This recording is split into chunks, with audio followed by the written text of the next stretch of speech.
नमस्कार, मैं हूं संतोष चौधरी। अगर प्रधानमंत्री मोदी के 12 सालों को देखें तो सबसे बड़ा फोकस भ्रष्टाचार, आतंकवाद, नक्सलवाद और कहा जा सकता है कि जो अपराध है इन पर रहा है।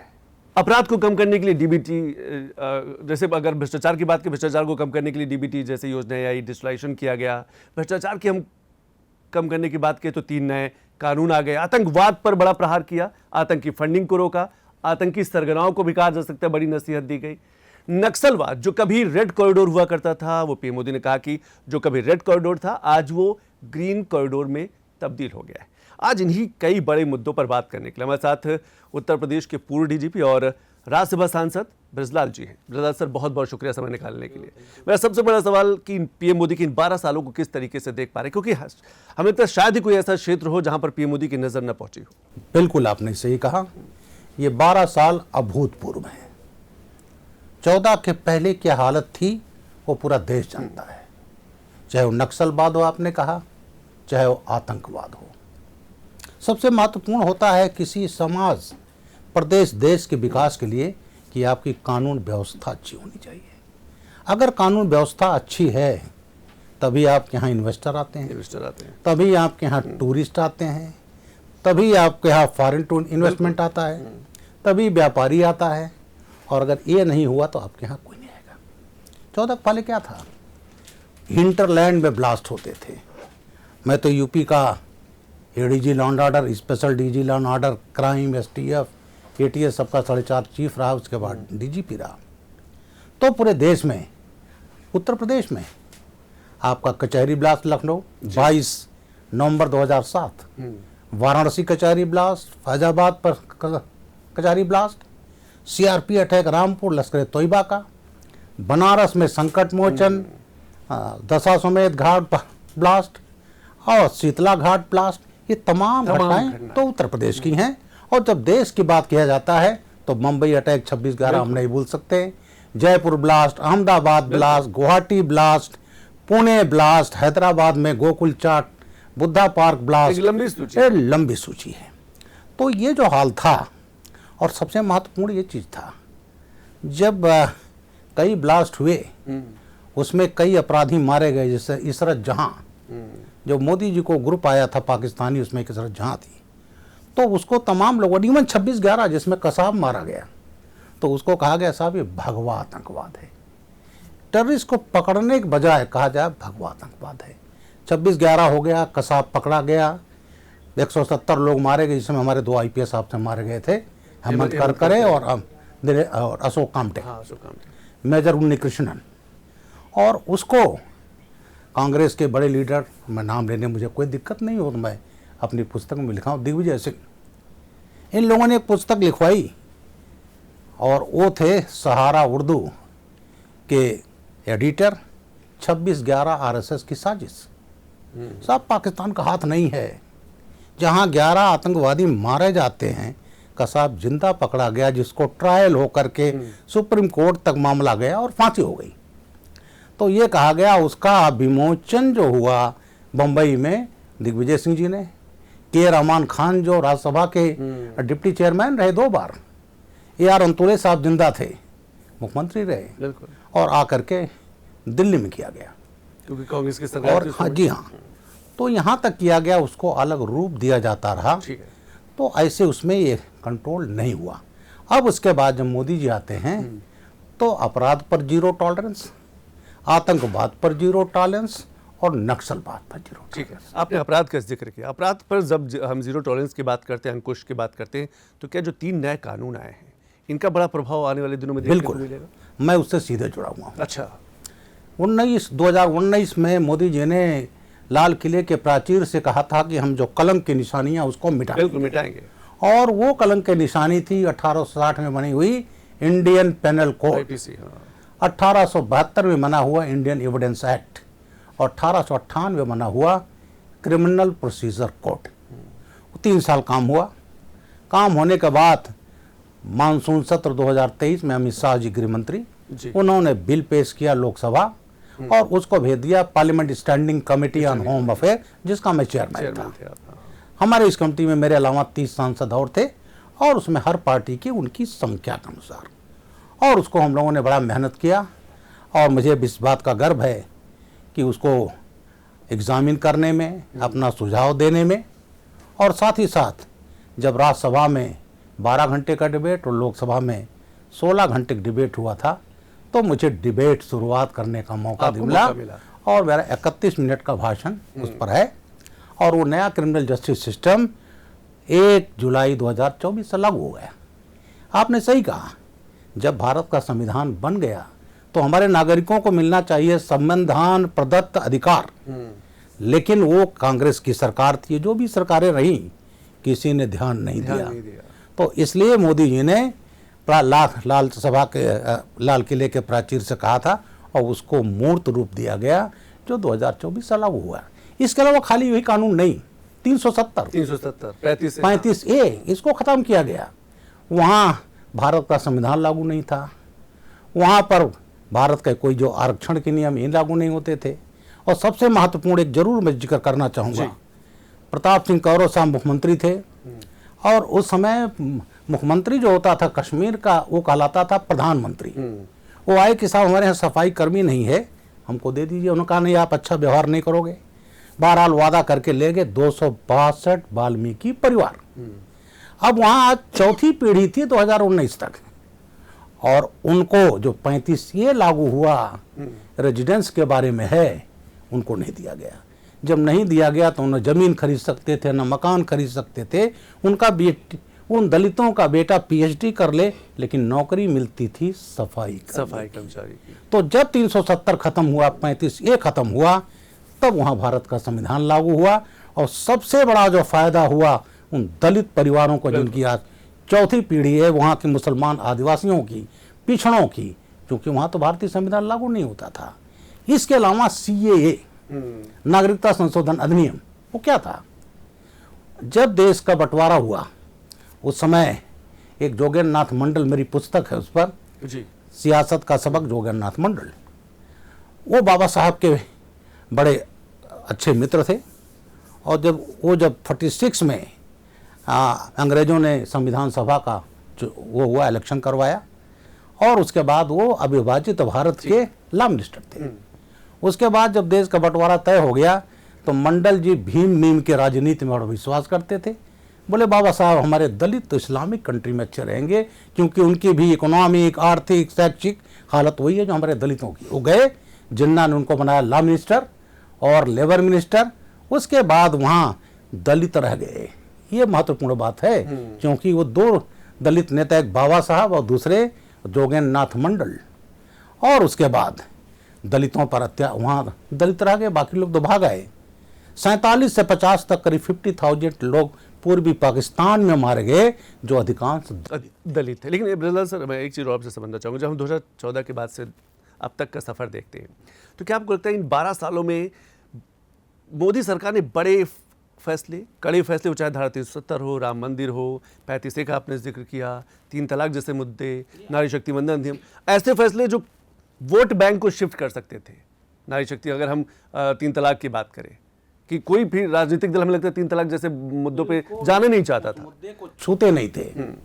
अरे यहाँ तक कि साहबानो केस राजीव गांधी जी जब प्राइम मिनिस्टर कट्टरपंथियों के विरोध के कारण बदल दिया था। 62 साल की एक मुस्लिम महिला को न्याय नहीं मिला।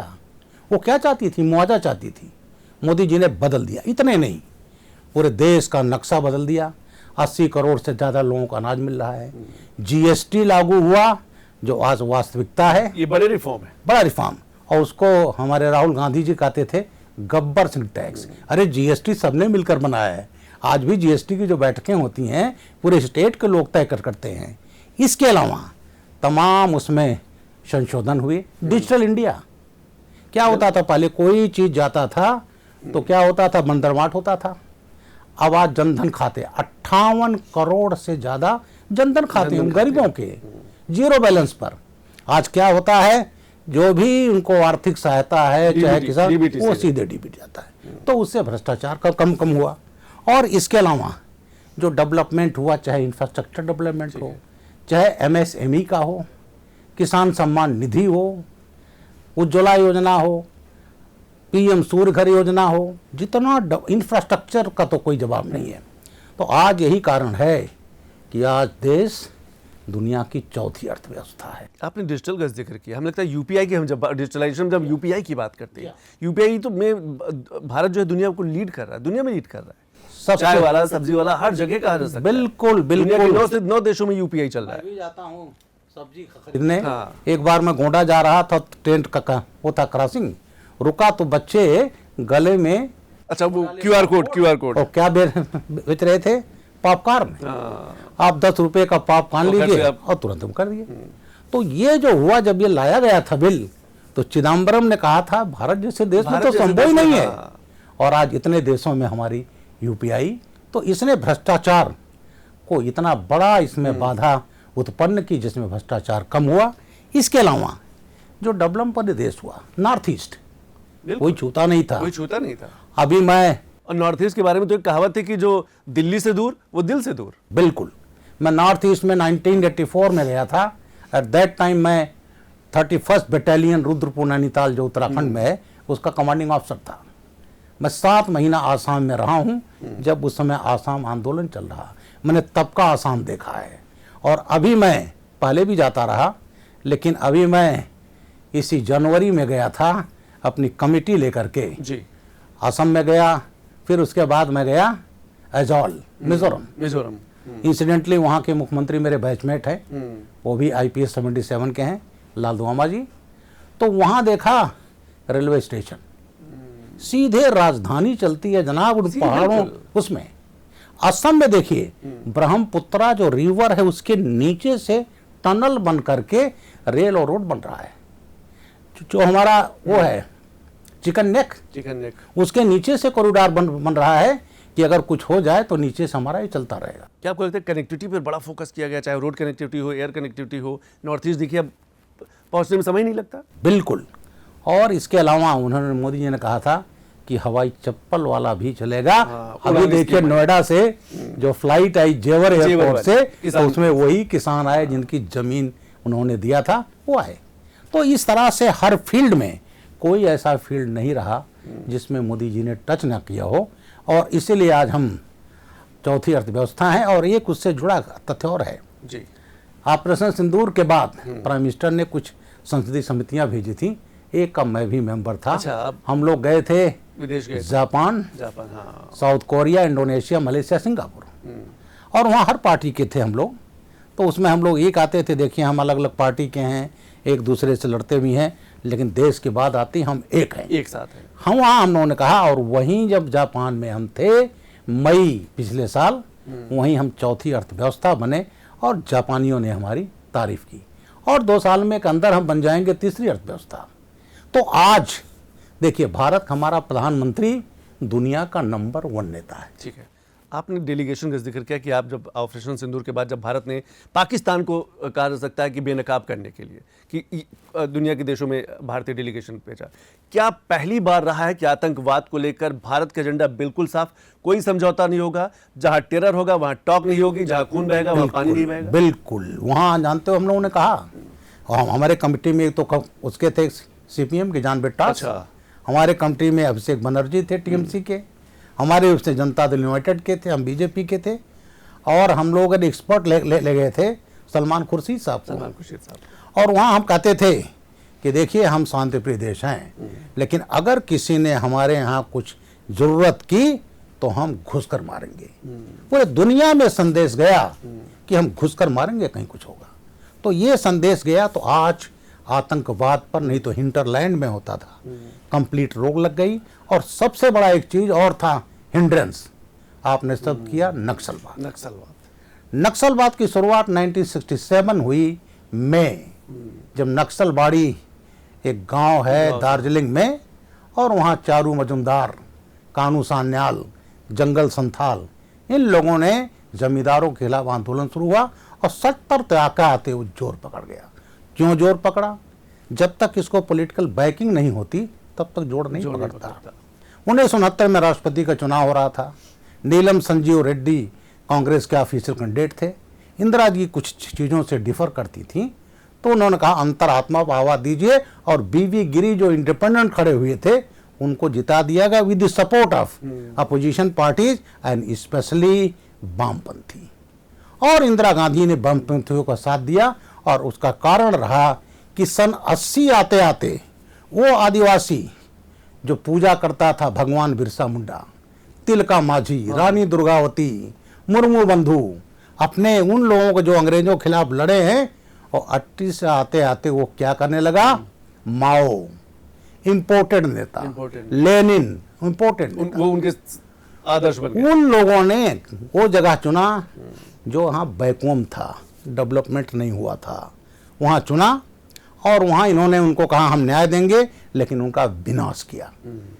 रेड कॉरिडोर की कल्पना पशुपतिनाथ से तिरुपति तक। अरे जनाब, तेलंगाना और छत्तीसगढ़ के बॉर्डर पर 50 किलोमीटर लंबा और 37 किलोमीटर पहाड़ी था, उसको उन्होंने ऐसा बना लिया था। वहाँ हथियार बनते थे, वहाँ उनका परमानेंट अड्डा था, सोलर लाइट थी, गोला बारूद हथियार इतने थे, राशन की वो 5 साल तक लड़ सकते थे। चकरमंदा, बूढ़ा पहाड़, भीमा बांध, ये ऐसी थी जिसमें हजारों स्क्वायर किलोमीटर उनके कब्जे में था। और ये जब मोदी जी ने के नेतृत्व में इस पर कार्रवाई शुरू हुई और बहुत संसाधन दिया। एक चीज और मैं आपसे समझना चाहूँ, क्या नेक्सस पर ज्यादा प्रहार किया है पीएम मोदी ने, या केंद्रीय गृह मंत्री अमित शाह नक्सलवाद की बात करते हैं? जो नेक्सस था, जो एक नेटवर्क था, फंडिंग का नेटवर्क था, चाहे आतंकवाद वाले मामले में देखें, नक्सलवाद को जैसे करें कि 5 साल तक राशन, इतने इक्विपमेंट, तो वो जो नेटवर्क, उस पर प्रहार किया? जी हाँ, नेटवर्क पर हुआ।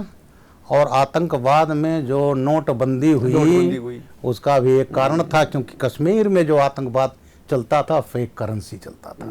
और जब हुआ तो पाकिस्तान की इकोनॉमी बैठ गई, वो तो हमारी फेक करेंसी छापते थे और वहीं यहाँ देते थे, उस पर चलता था।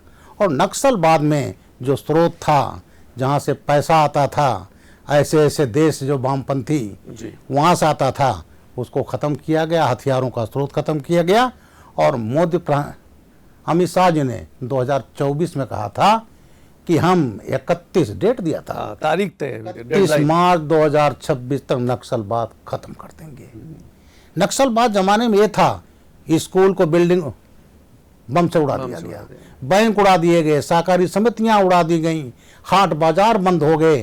क्या था कि अगर ये गरीब रहेंगे तभी हमारे साथ, तभी हमें सुनेंगे। और वो बच्चे, मैंने कहा, जो अपने आदिवासियों की पूजा करते थे, वो माओ और लेनिन का नाम नहीं लेने गए।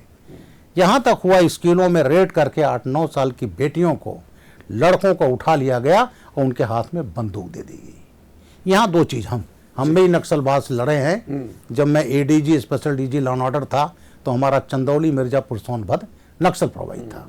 वहाँ 2 काम किया गया।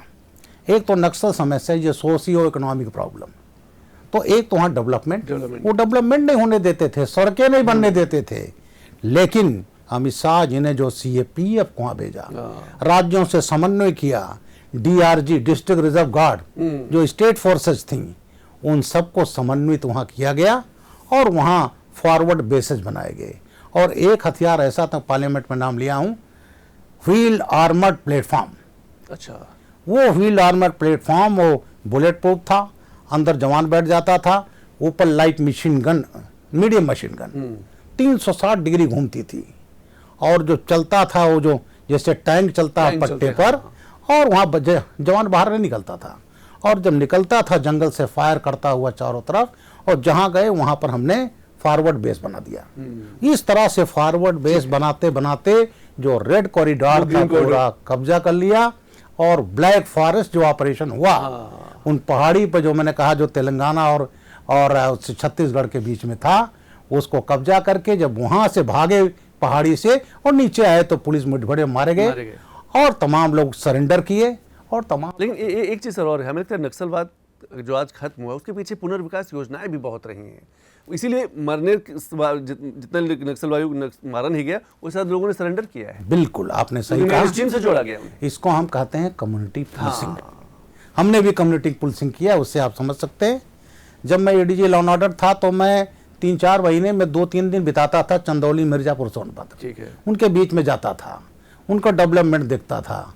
बच्चों को तब ये कापी किताब फ्री नहीं थे, तो उसको हम लोग, जो हमारा फंड था सिक्योरिटी रिलेटेड एक्सपेंडिचर, उससे, और कुछ जो बड़े बड़े ये हैं CSR फंड से, उसको हम उनको देते थे। हाँ। मैंने मिर्जापुर, चंदौली, सोनाभद्र 4-5 बार 101 आदिवासी लड़कियों की शादियां कराई। जो लड़के थोड़ा पढ़े लिखे थे उनको ला करके ड्राइविंग की ट्रेनिंग दिया पुलिस लाइन में, उनको ड्राइवर बना दिया। तो इस तरह उनके बीच में जाकर डेवलपमेंट किया। वो पूरे मोदी सरकार में ये किया गया, जिससे उनको ये हुआ कि साहब ये तो मेरे साथ एक भरोसा हुआ, एक भरोसा हुआ, विश्वास हुआ। और वही कारण था कि तमाम लोग हथियार छोड़कर सरेंडर हो गए। अभी मैंने देखा कि जब सरेंडर करके बच्चियां आईं और उनसे लोग बात करते थे, कुछ संस्थाएं स्वयंसेवी जो उन बेटियों को वो लगाने लगे नेल पॉलिश, तो वो रोने लगी कि बोले हमने तो देखा ही नहीं था नेल पॉलिश क्या होता है। तो तमाम चीजें उन्होंने कहा, केवल इन्होंने जूता पैंट और शर्ट पहना दिया, और जो लड़के थे नक्सली उनका नसबंदी कर देते थे कि भ्रष्टाचार हो लेकिन बच्चे ना हो। आज उनका वो नसबंदी रिवर्ट की जा रही है, जिससे वो भी अपना परिवार बसा रहे। तो वो जो डेवलपमेंट किया गया, सड़कें बनाई गई, योजनाएं गई, स्कूल खोल गए, बैंक खुल गए, जनधन खाते हो गए, ये सब जो वहाँ किया गया आज उसी का परिणाम है कि अमित शाह ने जो वादा किया था वो पूरा हुआ। और उसी वादे के साथ आज टेररिज्म पर हमारा यही है, घुसकर मारेंगे। और जो घटनाएं हुई थी आज उनकी हिम्मत नहीं है कि कर। क्या आपको लगता है ब्रजलाल जी की नक्सलवाद के नाम पर, आतंकवाद के नाम पर कुछ सियासी दल जो अपनी सियासी रोटियां सेकते थे उनकी भी दुकान बंद हुई? बिल्कुल, जम्मू कश्मीर से लेकर यहाँ तक बिल्कुल दुकान बंद हुई। जिसे मैंने कहा कांग्रेस ने तो एक अलग नाम दिया था, भगवा आतंकवाद। अभी मैं सुशील कुमार शिंदे साहब का बयान सुन रहा था, तो उनसे कहा गया, उनसे भैया आपने कहा था भगवा आतंकवाद, का मुझसे कहा गया था, इसलिए मैंने कहा, बोल दिया। तो भगवा आतंकवाद आप आतंकवादी नहीं पकड़ रहे हो, बंबई जैसी घटना को रहे हो, पाकिस्तान को क्लीन चिट दे रहे हो। और मोदी जी को फंसाने के लिए इन्होंने एनजीओ तीस्ता सितलवाड़, अहमद पटेल साहब थे, रिकॉर्डेड है, तमाम पैसा देते थे कि किस तरह मोदी जी का जब chief minister of Gujarat interrogation हुआ है, अमित शाह साहब को 100 दिन के लिए जेल भेज दिया गया था। तो ये तमाम चीजें ये था कि साहब इस तरह जो बीजेपी सरकार आई है, डेवलपमेंट कर रही है, इनको ऐसा फंसा दो कभी बीजेपी नहीं आए। और आज कुछ स्टेट को छोड़ करके पूरा देश में, वहां से लेकर के अरब सागर से लेकर के बंगाल के खाड़ी तक केवल कमल खिला है। तो ये जो डेवलपमेंट, इन 12 सालों में हमने नक्सलवाद, आतंकवाद, भ्रष्टाचार, अपराध पर काफी बात कर ली। राज्यों की भूमिका की अगर बात करें तो क्या इन डबल इंजन की सरकार का जो कॉन्सेप्ट आया उसने भी राज्यों को बड़ा मजबूत किया? हम उत्तर प्रदेश की स्थिति देखें, बिल्कुल ऐसा उत्तर प्रदेश जो जहां पर माफियाओं का राज हुआ करता। बिल्कुल, मैं तो उत्तर प्रदेश कैडर का आईपीएस अफसर रहा हूँ। मैंने वो जमाने भी देखे हैं जब काफिले चलते थे माफियाओं की, बिल्कुल बंदूकें, नाम लेने में कोई होगा नहीं, मुख्तार अंसारी, विजय मिश्रा, अतीक अहमद, ये तमाम जो थे उनकी पैरेलल सरकारें चलती थी, उनको मननी बनाया गया। और कुछ हत्याएं तो ऐसी हुई, कृष्णानंद राय, मैं आज लॉ एंड ऑर्डर होता था, सबको मालूम था मुख्तार अंसारी अपने को जेल चला गया और प्लान किया, वहाँ के एसपी को मालूम था, उन्होंने कहा मुख्तार भाई के यहाँ रेड कैसे हो, तो आईजी को बताया गया, डीआईजी को, फिर यहाँ बताया गया, ऊपर तक नाम नहीं लूँगा, टॉप तक बताया गया, लेकिन किसी ने ध्यान नहीं दिया। और कृष्णानंद राय 28 नवंबर 2005 को मार दी। 600 गोलियां चली थी AK-40 जीती की। उसके पहले जब ये तैयारी कर रहा था, जब लाइट मशीन गन लाया था मुख्तार अंसारी, और उसका गनर था मुन्नर यादव, उसका भतीजा Babulal Yadav, light machine gun 600 गोली पर मिनट, आधा किलोमीटर के रेंज। और जब Shailendra Singh deputy SP STF ने पकड़ा, उसको इतना प्रताड़ित किया कि हमारे यंग DSP ने 10 फरवरी 2005 को अपने पद से इस्तीफा दे दिया।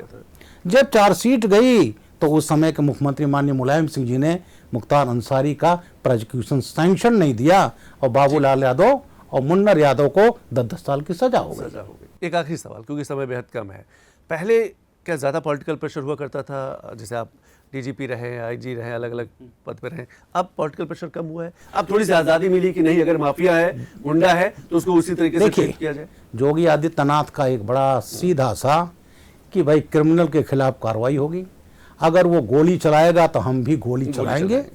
समाजवादी सरकार में हमने जवाहर बाग कांड देखा, जिसमें मुकुल द्विवेदी SP मारे गए, संतोष यादव इंस्पेक्टर मारे गए, जियाउल हक DSP मारे गए प्रतापगढ़ में, नन्हे यादव प्रधान के मर्डर के बाद वहां बवाल हुआ, और नन्हे यादव का बेटा और कई उसमें 5-7 तो यादव के लोग थे, और जियाउल हक को मार डाला।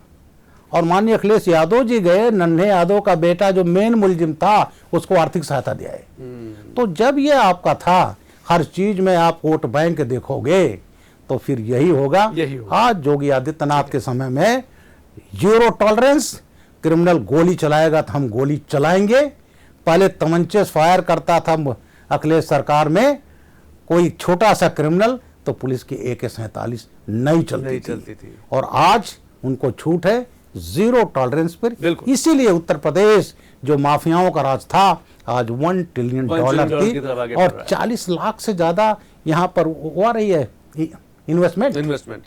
तो ये उत्तर प्रदेश आज सबसे इन्वेस्टमेंट का बेस्ट डेस्टिनेशन। बिल्कुल आपने सही कहा कि बेस्ट डेस्टिनेशन। और जब हम पीएम मोदी के 12 सालों की बात कर रहे हैं तो आधा घंटे में तो नहीं समेटा जा सकता। बजदार जी ने सही कहा कि 0 टॉलरेंस पर काम हुआ है, वो चाहे भ्रष्टाचार को लेकर हो, चाहे लॉ एंड ऑर्डर की हम बात करें, चाहे आतंकवाद की बात करें, चाहे नक्सलवाद की बात करें, 0 टॉलरेंस पर इन पिछले 12 सालों में जमकर फोकस किया गया। पर आज समय बस इतना ही। ब्रजलाल सर बहुत बहुत शुक्रिया, बहुत कुछ चीज़ें आपने बताई, बड़े अनुभव आपने बताए। तो आज बस इतना ही, फिर मुलाकात होगी, तब तक के लिए नमस्कार। Thank you.